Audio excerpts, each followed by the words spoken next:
It's burger night tonight, and I'm going to show you how to make a perfect backyard burger. It's really quite simple. You want to start with a nice mixture of sirloin and ground chuck, which I've got here.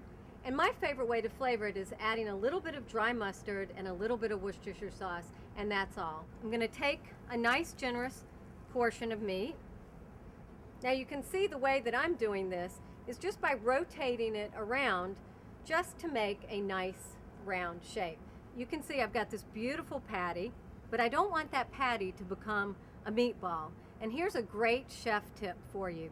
If you take your thumb and depress it in the patty and make a little hole, you will never have a meatball that used to be a hamburger. And the reason is that as the meat cooks, the meat fibers expand.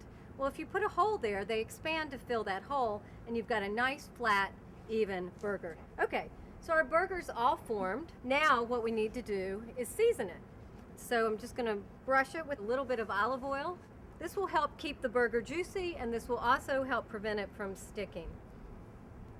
After I put a little oil on it, I'm going to salt it with kosher salt and freshly ground pepper.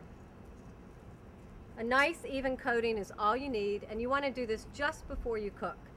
Now I'm going to turn it over and do the same thing on the other side. I'm going to take my red tongs because my burger is raw, and I'm going to put this burger on the grill over direct heat. And I'm going to immediately close the lid of the grill because I want to keep all of that heat in there so the outside of my burger becomes charred and has a nice crust on it.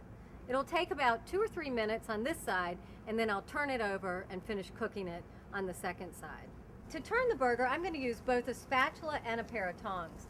But the one thing that I'm not going to do with the spatula is press the meat. That's something that people love to do. I think it's sort of a nervous habit when they're grilling, but you don't want to do that because then you're going to toughen the meat and you're going to release all those yummy juices. Now I'd much rather have a juicy burger that looks like it's coming slightly apart instead of having a very, very firm and tough burger. Oh, have you ever seen a prettier burger than that?